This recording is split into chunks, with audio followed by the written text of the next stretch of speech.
People here. My name is Shirley Matheson. I'm the Global NDC Enhancement Coordinator for WWF, based out of the EPO office.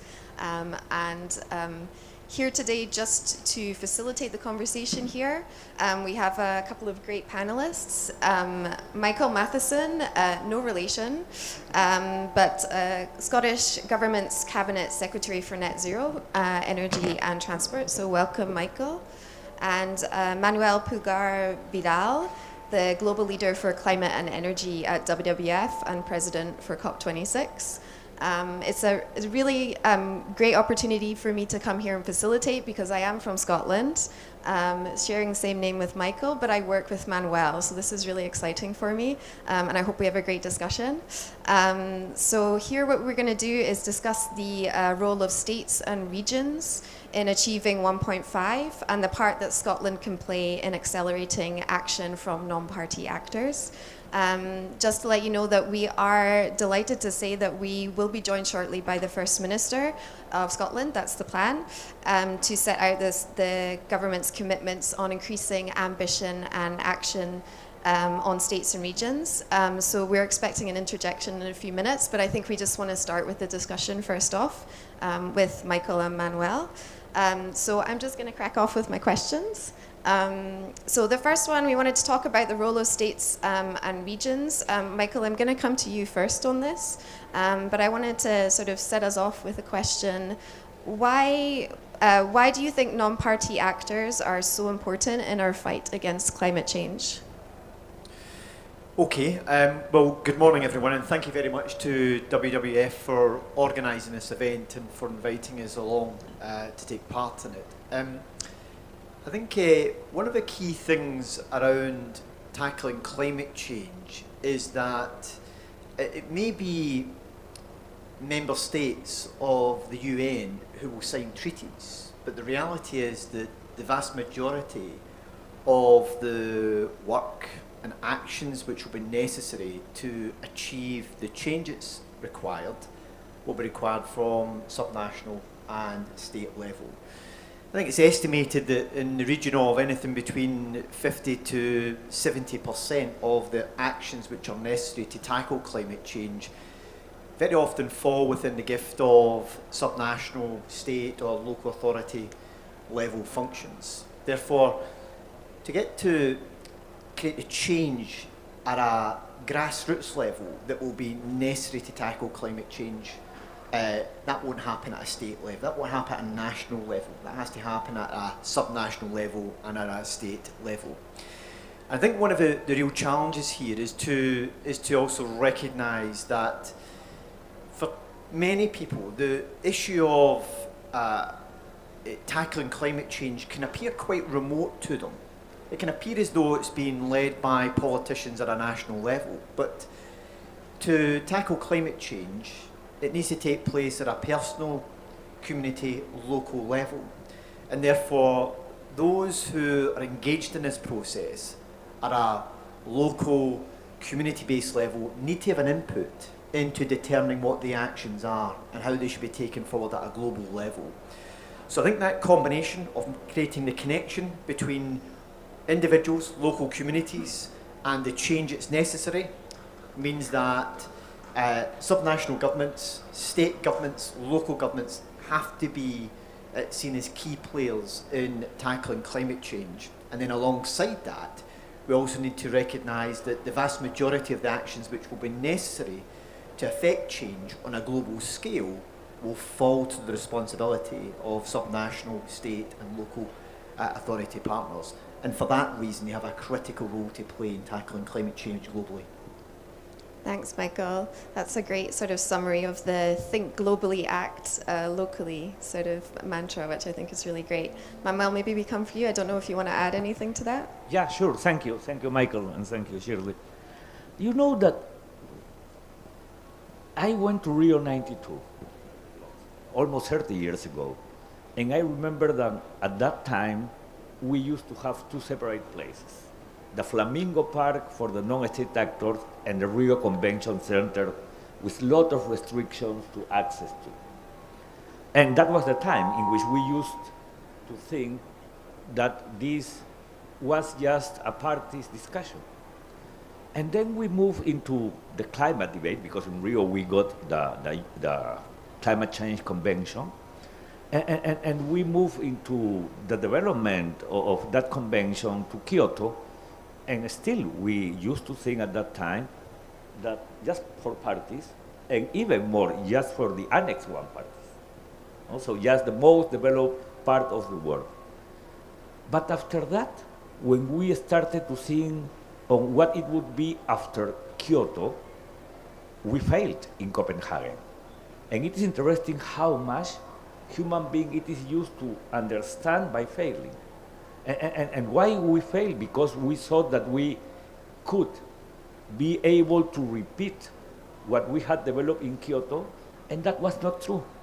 At that time, the world was completely different. Year 2009, no, Copenhagen.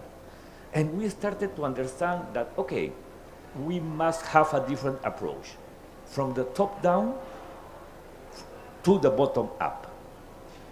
So, first, for sure, we understood the importance of having all parties taking not only decisions, but implementing it.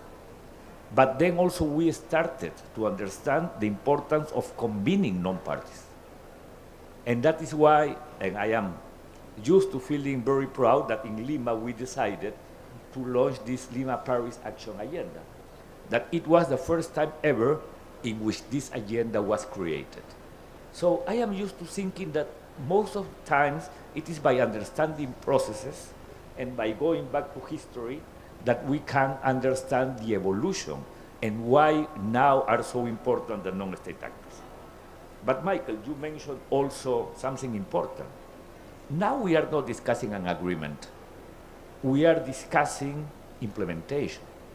And the only way to implement it is by moving this domestically, so to the national level, but also to the subnational level. Because if we are not able to do that, we won't be able to implement. And if we are not able to implement, we won't achieve our targets. That's as clear as that. So that is the second main reason of the importance of a non-state actors or non-party, whatever it could be the name of the agenda. But the third reason, it is about the economy, the importance of recognizing that there are different actors in the economy. So it is not just about the Minister of Finance, that for sure it is an important actor in any place, but also it is about the subnational governments and mayors, but it is about the business sector and many, many actors that can help to support the implementation in different levels. And that is why we created this agenda in 2014, because I remember that when I went to Warsaw a year before, the business sector used to be outside the walls. And it was a time in which we don't used to have a green zone. So it was just a party's discussion. And we created, with a different name, Voices for Climate, the idea of a green zone in the Lima Paris Action Agenda, and that changed. And we did it by thinking in the economy and by thinking in the implementation on, at that time, we were aiming to get, and finally we got it, fortunately, in Paris. And by the end, and also related to implementation, the fourth reason, it is that the only way to make an agreement as the Paris one, a well-implemented one, it is by understanding the social dynamic. And the social dynamic occurs in cities. It is. And also because we know the importance of cities in relation not only to emission, so how important actors they could be to cut those emissions. And also it is interesting because it is in cities that you can integrate the elements of the agenda. So you can develop an agenda for transport, for building, for solid waste management, for clean air, among many, many other topics. And that is what Scotland is doing with different plans, even with this voluntary NDC that you released or enacted in July, I think, 2021, so some months ago. So those are, surely, my point of view, the four reasons that make the non-state actors agenda so important. Thanks, Manuel. Really resonates with me as we're talking a lot about pivoting to implementation and how it seems that states and regions, really their importance is only going to grow as we move on to implementing the NDCs. So great, thank you. So let's move on. I'm going to give you a double question here, Michael. What do you think should be done to involve states and regions in the UNFCCC? And if we think about the next couple of weeks at COP26, how do you think we can ensure that there's a legacy for states and regions by the end of our conference in Glasgow? So I think there's a number of different layers here. So if you, picking up on the point that Manuel was making, is that this decade has got to be the decade which focuses on delivery. So we're no longer at the point where we are looking to set targets. We know what we have to achieve. The science tells us that. And we need to focus much more on action and pace of change in order to meet our climate change targets.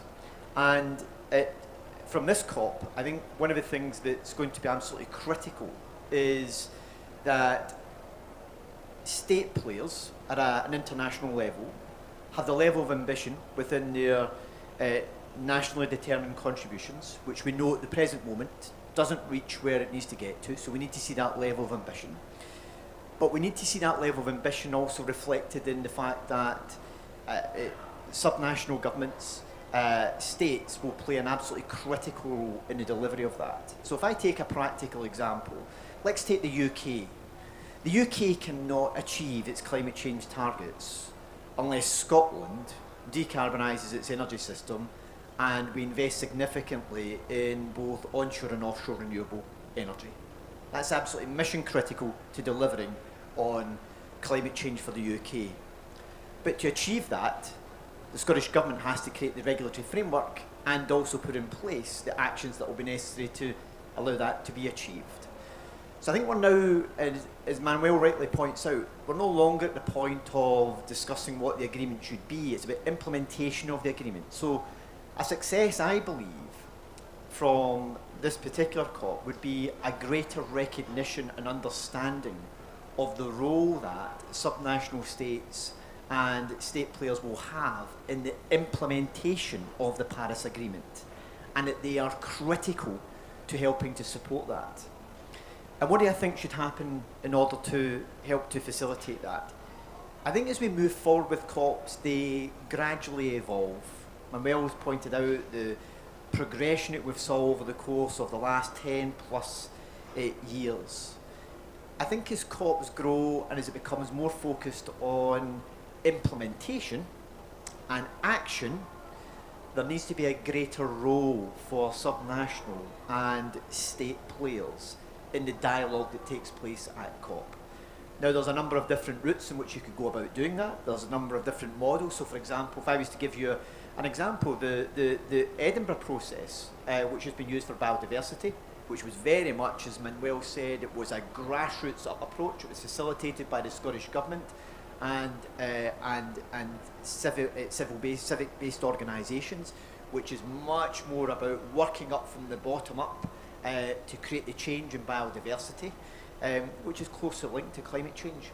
I think we need to get moving much more in that direction going forward in future COPs, recognising the role that needs to build up from the grassroots to create the type of policy implementation and framework that will be necessary to tackle climate change. So my view on both of these questions is that a successful COP will recognise that as we move towards implementation of the Paris Agreement, that subnational governments have a much bigger role, an important role in its implementation, and as we move forward in the future, is that they have a bigger role to play in determining how that implementation is taken forward as well in future dialogue and discussion.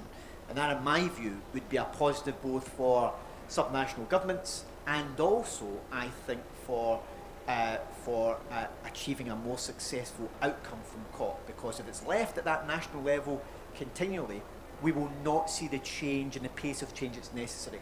And you can see, we're discussing earlier on, in the United States, during the course of the previous US administration, when it withdrew from the Paris Agreement, it was at a state level where action was still being taken to tackle climate change in states like New York and California. They were critical to helping to make sure they maintain progress in tackling climate change. So I think we need to understand that as we progress, that to achieve the transition and pace of transition that will be necessary, subnational governments and state governments are going to be absolutely essential to making sure that happens, and to do it in a way that is just and fair in delivering a just transition. Thanks, Michael. I'm just going to just selfishly interject because I have the mic to say congratulations to Scotland, because you've taken great steps on this with your subnational NDC, and that's something that us at WWF has recognised through our NDC We Want initiative. We're assessing all parties' NDCs coming in, and Scotland is the only and first one that we have that's a subnational NDC, and you got a great review from us on that, so congratulations. Thank you very much. Manuel, I turn to you, maybe if you want to add to Michael's probably remarks. a couple of things. And Michael, really interesting what you mentioned by the end of your last intervention. It's amazing how well the non-state actors agenda could be a political firewall for the nihilism. No, that happened in the US, so we are still demonstrated how useful it was for those times of denialism and resistance to implement the Paris Agreement. Now it has evolved into America's is all in, and for sure it is keeping some role, but also readjusting to the new reality of the US. And for sure, it is not the case of the US, the only one that we could suffer in the future.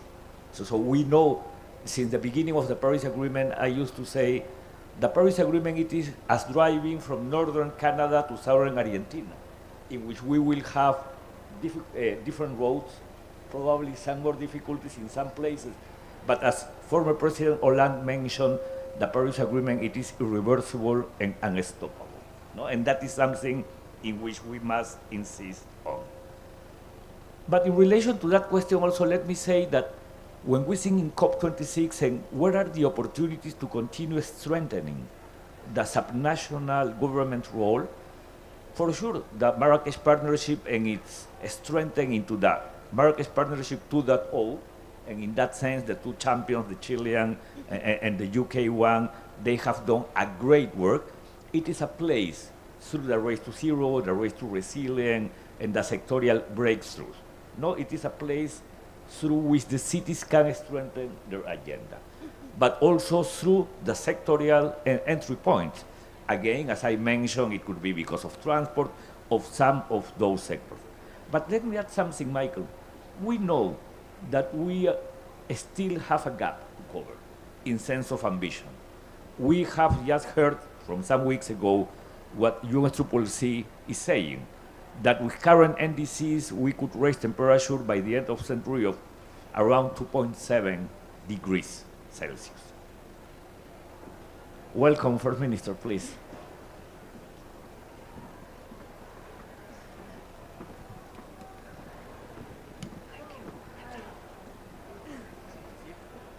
Hi, nice to meet you. Thank you and welcome, First Minister. Thank you for joining us. Thank you very much for having me. It's a pleasure to be here. Yeah. Okay, so that is again 3 points, but probably if we were able to think on the role of subnational governments, probably that would be the best way to cover the current ambition gap. And probably in many cases, many governments have not thought on that, how much by bringing more closer subnational governments, they could close that gap. So things are evolving positively. I am used to being optimistic on this process. We don't need to keep and to continue pushing the process forward because it is feasible. But we do need to continue involving more subnational government and more non-state actors into this. And let me finish this intervention by saying the first time we met, First Minister, it was, I think, in Bonn, in the presentation of the yearbook for the non-state actors 3 or 4 years ago, probably a bit more. So thank you for that, because since the beginning, you have been committed and involved in that role of subnational governments and non-state actors into the climate agenda. And let me add the last thing. And now, let's start to think in the connection in between climate and nature. That is key. We are also in a time of promoting convergence, and to start to think how much by working on nature we can achieve our climate objective, and to think on how much nature-based solutions for cities, for example, could be a good tool to continue promoting our climate action and to move the world into the 1.5 and to be net zero and resilient by half of century. And for sure, in relation to that adaptation, it is a key element. Thanks, Manuel. Welcome, Nicola. Welcome to the Panda Pavilion on behalf of WWF. I'm just here filtering questions. We've just had a great discussion with Manuel and Michael on the role of states and regions, and you actually come at the perfect timing. So maybe if I can turn to the role of Scotland and ask you the question that we have here is, what do you think is the role of Scotland and other non-party actors in driving global ambition and action? I think we've got a massive role to play. You know, I'm not going to betray any secrets here when I say I would prefer Scotland to be round the negotiating table here in our own right, pushing forward. But short of that, we've got to make sure we're doing everything we can. First and foremost, that means doing the things we need to do and winning credibility. Scotland, I think by any measure, can claim to be a world leader in climate action, but the bar of world leadership is far too low. So it doesn't take enough to be a world leader. We've got to up our own ambition and delivery against that ambition. But we've also got a big part to play in corralling the subnational governments, cities, regions, devolved governments like ours. Because if we look at what is required in terms of emissions reductions to meet 1.5 degrees, about half of the total reduction required to achieve that requires action on the part of governments like the Scottish Government, subnational governments. So if we don't play our part, the world won't get where it needs to be. We are the European co-chair of the Under 2 Coalition. The member governments of the Under 2 Coalition represent almost 2 billion people across the world. So it's a practical reality that if we don't play our part, we're not going to meet that global ambition. But that doesn't let the countries that will be around that negotiating table over the next 2 days off the hook. They have to absolutely step up and do everything that is required of them as well. Great, thank you. Manuel, I don't know if you want to add to that from your experience. What do you think non-party actors can do to drive ambition, and what do you think the role Scotland could play in the next 2 weeks? Since the beginning, because I remember that some years ago I was here, and I highlighted all what Scotland is doing and working on strengthening their own climate plans.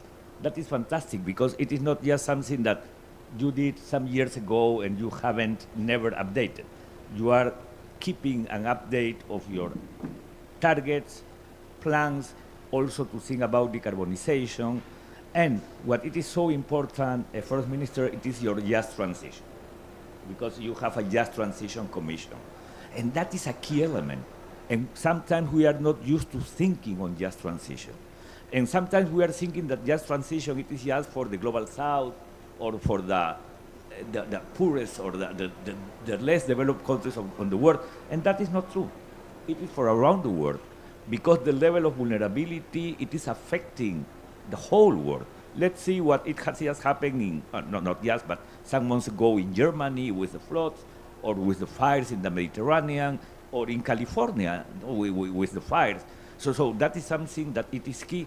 And I am all the time thinking in the just transition, for example, for the Amazon, because we know that the model for the Amazon could be that it could be, unfortunately be converted in a savanna, and also because the current ecosystem of the Amazon, it is strongly dependent of fossil fuels. So we do need to know that if that is the model, and if that is the dependence of that economic activity, and we are planning to phase out fossil fuels as soon as we can, we have to start to think on a just transition. So that is why the importance of those kind of commissions, First Minister, and also your ability to update and to keep updating your climate plans. So the role of cities, it is so important. The role of subnational government, it is so important because the level of people that we could engage, but also the promotion of more awareness, more conscious. The connection, it is on cities. So it is about not only production, but also consumption. We know how much a good and responsible consumer could contribute to the climate crisis. And the best way to do it, it is on cities. By engaging both who are producing and who are consuming. Because it is the only way. It is not just about the business sector and to blame the corporation. Also, it is about us. And that responsibility is mostly on cities. So cities and subnational and regions. So that is why I think that it is so important to have good examples as Scotland to continue developing these kind of plans. Thanks, Manuel. Yeah, Nicola, maybe I'll come to you with another question. You've given a few examples, but it'd be great to hear a little bit more on your thoughts and reflections, how the Scottish Government, I mean, like you say, we don't have a seat at the table, but we want to be an inspiration at COP26. So how is the Scottish Government working domestically and internationally to accelerate action and encourage other governments to do so when it comes to climate change? So firstly, briefly domestically, we can only have credibility in trying to push other countries if we are doing what we are required to do. Manuel talked about the importance of us updating and reporting against our climate targets every year. We've got legally binding annual targets. And much is made rightly of the fact that we haven't quite met those targets for the last 3 years, so we have to publish catch-up plans. But actually, while I want to meet the targets, I would rather have ambitious targets that we fall marginally short of, because we will achieve more that way than having targets that are not at all stretching that we leap over every year, because we will do more with the former than with the latter. So leading by example, being a voice for the action that has to be taken globally at summits like this, and using, albeit a relatively small power and spending power, in ways that set an example. So one concrete example today, having been the first country almost a decade ago to establish a climate justice fund, today we've become the first developed country to say that we are going to commit resources to loss and damage projects internationally. That's trying to set an example. The amount of money that we can dedicate by international standards is relatively small, but the power of the message is almost as important as the quantum of the money. And here, making sure the voices are very loud for what has to be done coming out of here. I'm looking round the walls here. Every climate promise must be kept. Frankly, none of them are being kept right now. You know, climate finance, which should be the relatively easy bit for developed countries to deliver, isn't being delivered yet. Time to deliver, no excuses. These messages have to ring out through summits like this, and we've got a part to play in trying to ensure that is the case. Thanks, Nicola. Yeah, great remarks. I think the promises also need to be more ambitious, so there's a lot to do on that regard. Sure, I agree they need to be more ambitious, but if the unambitious ones aren't even being met yet, we've still got... You know, I've just come from meeting Greta Thunberg and Vanessa Nakati, and, you know, those voices often, including for people like me, are really uncomfortable at times because they make us confront the hard realities of our own lack of delivery. But my goodness, they are so important to shake, you know, the sort of gatherings that will take place in here over the next few days out of the sense of complacency that surrounds them all too often. Completely agree. And I know, First Minister, I know that you have to run quickly. Two things. Also the role of cities for adaptation. That is a key element. I remember it was probably Bonn again, that I had a panel with the mayor of Oslo and the mayor of Moldova, Liberia. It was like, wow, amazing, the big difference in between.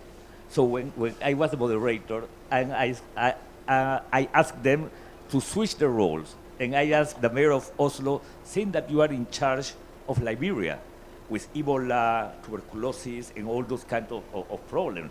And it is so difficult because the level of needs of adaptation are key elements in many, many cities. And you mentioned something, First Minister, that it is so important. How to connect climate finance with cities, with subnational government. I think that there is a strong room to keep that agenda in the top. Because probably we haven't yet gotten that level of putting too close the financial flows to the needs of cities or subnational government. We haven't got anywhere near as close as we need to be. We talk, because we're still talking about meeting the target of the quantum, we're not yet talking in enough detail about what that money has to do and all of the different uses of it. But you said something there that I think is quite interesting, and reflecting on when we last met in Bonn and asking somebody from Oslo to imagine, being in Liberia. Now, I'm not suggesting any of us can ever imagine the scale of challenges, but actually since then, we've all had to confront this, a challenge on a scale that we'd never contemplated before in the form of a global pandemic. And the ingenuity and the sense of urgency brought to bear on that, vaccines being developed from a standing start. Now, some of that is what we need to now bring to bear on this. So, yeah, it's not quite what the reality is in places like Liberia, but we've all confronted emergencies over the last couple of years that should completely change our mindset on what is achievable and what is not achievable.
I'm trying not to interject, but I know that the First Minister has to move on soon, so maybe you could keep your intervention short. I've got to move on to the opening ceremony where I might get to see Boris Johnson, so if I get the chance, I'll pass on your message. But it's a message to all of us. The UK government is effectively the leader of this COP, so they have a particular responsibility. But you're right, we should be... Let's not move away from the word actor. Let's make sure it means what it is intended, not pretending to do things, but doing things and doing the right things. You take oil and gas. All countries have really difficult issues to confront. For a country like Scotland, oil and gas is the most difficult. Tens of thousands of jobs dependent on that. But that can't be an excuse for saying, let's just keep going, drilling for oil and gas indefinitely, because that's catastrophic for the planet. So instead it has to mean facing up to that is our biggest challenge and working out how we move away from it as quickly as possible. That's what we're trying to do, to create the alternative jobs so that we're not leaving people on the scrap heap. If we only face up to the relatively easy things, we won't get anywhere. So you're right to say this has to be a moment that leaders, all of us, whether we're around that negotiating table or not, are really held to account for the reality of what we promise, not for the rhetoric of it. And what can everybody do? make life really uncomfortable for any government, any leader that's not doing enough. At times that will be my government, and rightly so. We've all got to be pushed much harder, much faster. This summit should not feel comfortable for anybody in a position of leadership and responsibility. It should feel bloody uncomfortable because nobody yet is doing enough, and that's the reality. Thanks very much, Nicola. As a fellow Scot, I'm looking forward to following you at this conference and really seeing how we shine as Scotland. So thank you very much. And thank you so much for joining us today. I think you're going to be ushered out the door now, but we're delighted to have you on the panel. Thank you. Thank you very much. Thanks for allowing me to be here for a short period.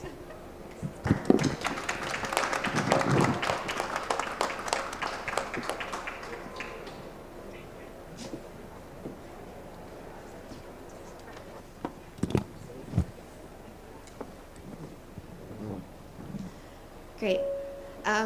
Thanks very much, Nicola. We have fast run out of time, and I apologize, Michael. I didn't forget you at the end of the panel, but it was very difficult to sort of get to in the end. But I know you've got a really tough role.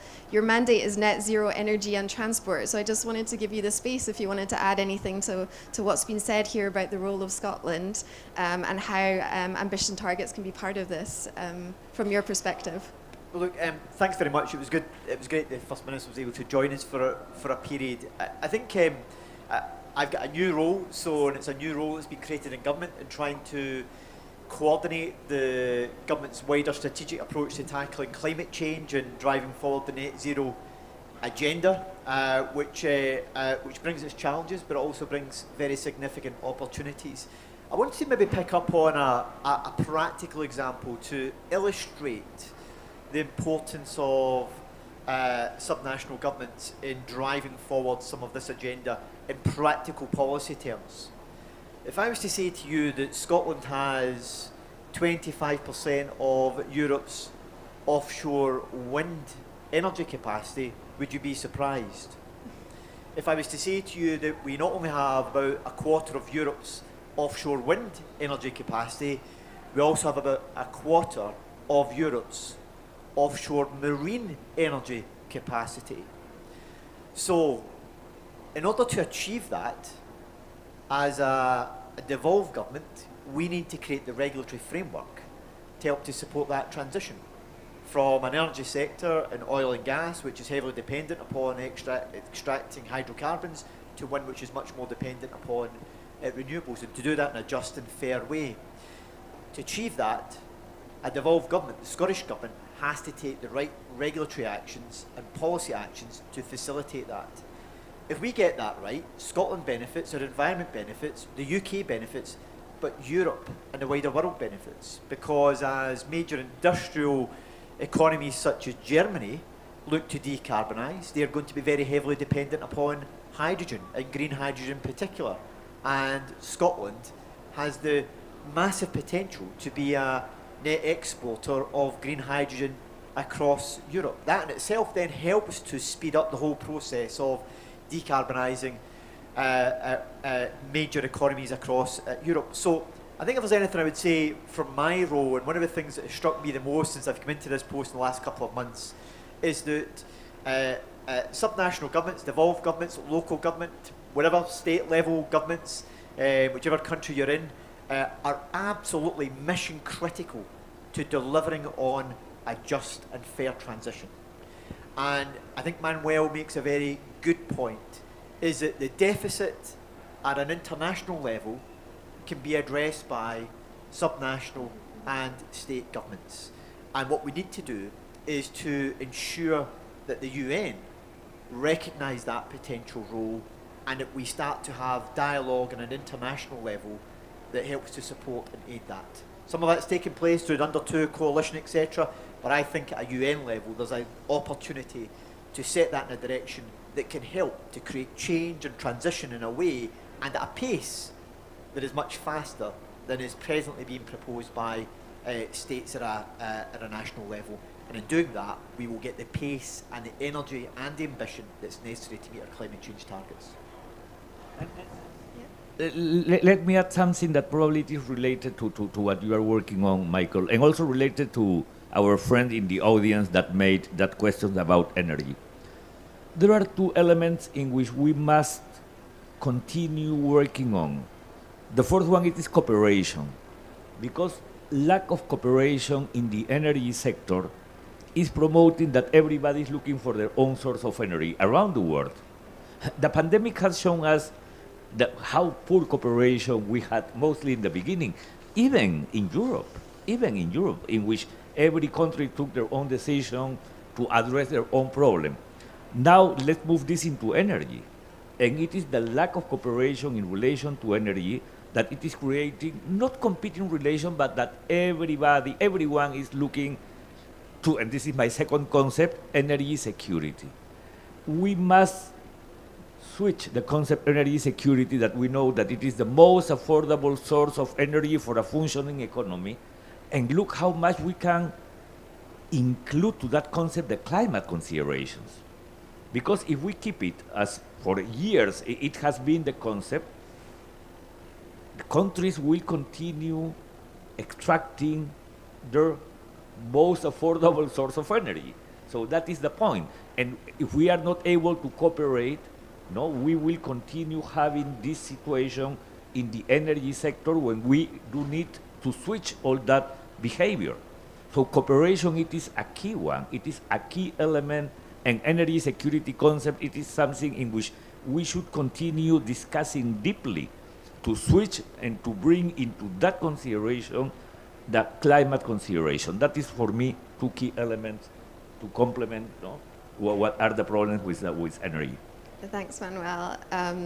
We've sort of run over on time a little bit, so I'm going to do a quick wrap up, but I just want to say thanks very much. I will say, as a from the north, it would be wonderful if we could say we're harnessing the energy for good and getting energy out of it, especially with our wonderful weather here. I think we really need to start making use of it.